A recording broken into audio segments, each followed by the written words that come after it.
All right, so in today's lesson, we are going to be talking about readers find good books to read by listening to what others have enjoyed. So today is all about looking for good reviews, right, about books that maybe you would want to read from somebody else. So today we're going to be looking at what ways can we listen to others to find good books. So if you have read a book that other students would enjoy, fill out an index card. We're not going to actually fill out an index card though.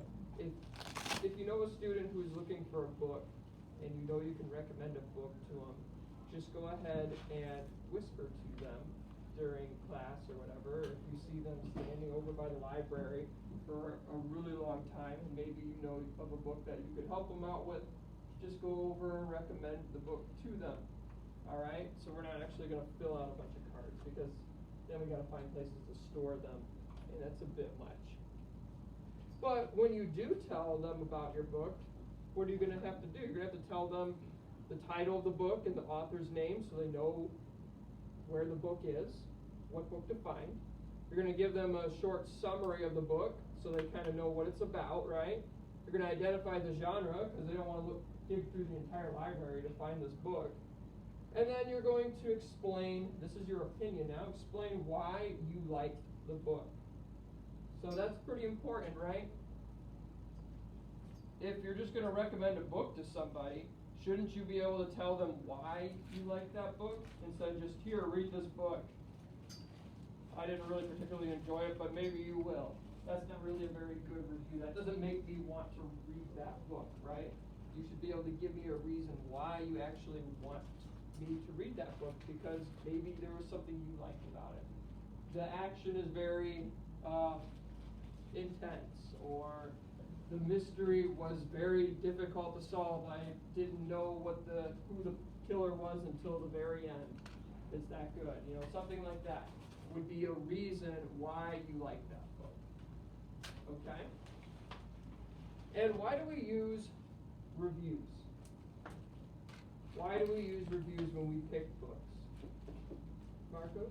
Because sometimes you might look at a book and say, oh, it looks easy, but you need reviews and stuff to see if the book is, like, if it's good at all and stuff like that, or looking at it. Okay. And what else do we use reviews for, London?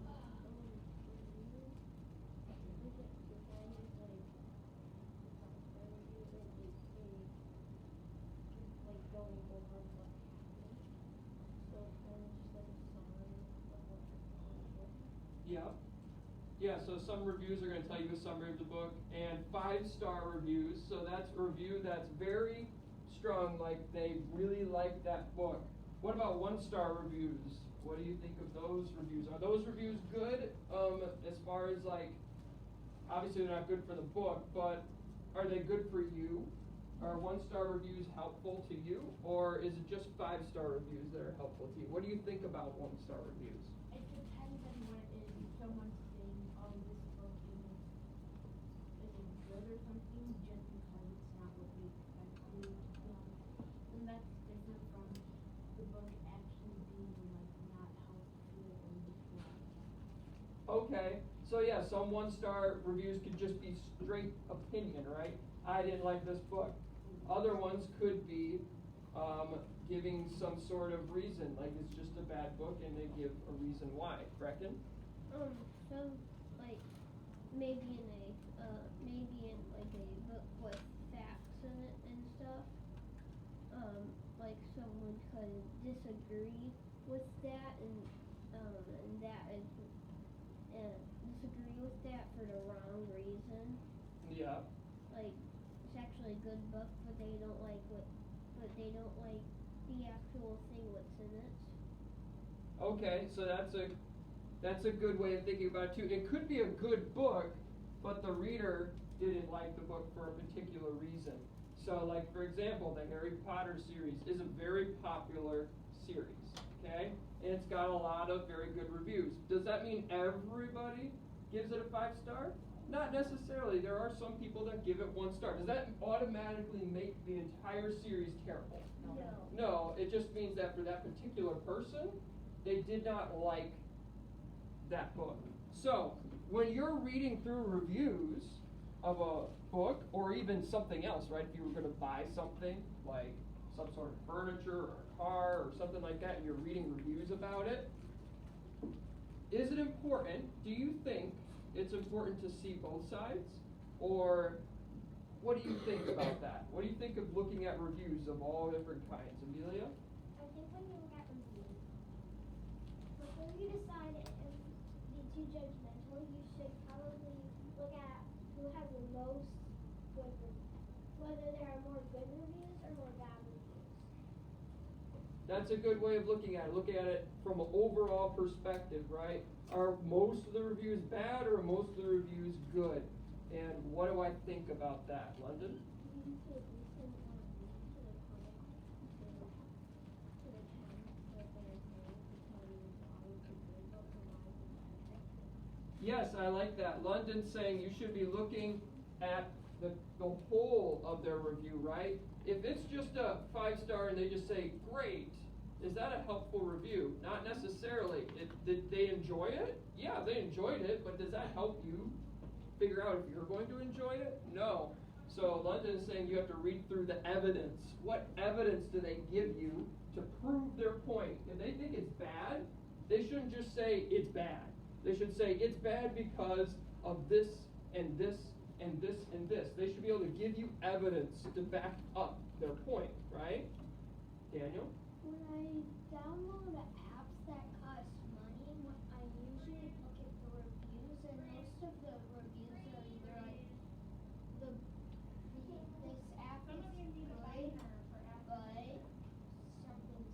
something, or like this app is great, but it could use a couple more things to it. Yep, that is also a good point. A good review, even if they do like it, they may give you some reasons why, some pros and cons, right? They might give you a con. A con is something that's not good. So a pro would be something good, a con would be something not good. In some reviews, even if they give a 4-star, they might give a few things that they don't like about it, which can be helpful, right? All right, Wesley, you've had your hand up a lot for a while now. I know, but Daniel just explained He it. outside, just so- did it? Oh, I'm sorry. Okay, so just a couple more, and then we're going to wrap this up. London and then Marcos. Normally if it's a bad review, they only have like 1 or 2 reasons. If it's a good review, they have more than 1 reason because they have more than 1 reason because they actually like read through it. Some people with bad reviews, like just like reading the first page of your bad review, and then you know what people stuff. That's true. We have to think about the people giving reviews, right? Sometimes people giving good reviews have actually used the whole thing, right? Whether it be a car or something that you buy or a book, right? They've actually read through the whole book. Whereas somebody who's giving a bad review, maybe they haven't gone through the whole thing. So you have to think about the source, right? Who's telling you this review? And is it reliable or not? Can I trust this or not? Marcos? For example, sometimes when they give out reviews, they might have like a warning, for example, not like they don't list off pros and cons. They might give like a 4-star review because they might be, oh, this app is really good and useful, but it doesn't always work sometimes, like Google Maps, Yep. for example. Yep, so everything, even a good book or a good product has defects sometimes. And so it's good to know about that before you get into it, right? And so you can pay attention to that. All right, so wrapping that up, the whole point of going into that is to say that when you give a review to somebody about a book, so you're giving a recommendation, think about what a good review looks like. A good review is going to give a summary. It's going to back up what you think about it with evidence. So if you think it's a good book and you think they should really consider it, give some evidence to prove why you think they should follow through. Or else they may not really consider your recommendation very well. They may be like, that doesn't really appeal to me. Also, if you're the person receiving reviews, think about the review that they gave you. Just because they recommend it, think about what they told you. Does that line up with your reader's interest that we talked about yesterday? Does the evidence they gave you feel compelling to say, oh, that really is a good review, they really make it sound neat, I'm going to go ahead and try it out? Or does it make you think, I don't know, their interests don't really line up with my interests in reading, and the evidence they gave for why I should read the book isn't really the greatest, so I'm not sure I really want to read it. So consider the source, right? Consider the review that they give you before you go in and try that book out. Because you don't want to pick a book that ends up being too challenging or too easy or doesn't fit your interests, and then you are thinking about abandoning the book halfway through, right? We don't want to have to get into that situation. So when you're talking to your classmates about a book to read because you're about to finish the one that you're already on, think about that. Think about the evidence that they're giving you for their recommendation. Think about those things, okay? So that's going to be it for today. And we're just talking about, again, recommending and reviews. That was the summary of what we were doing today.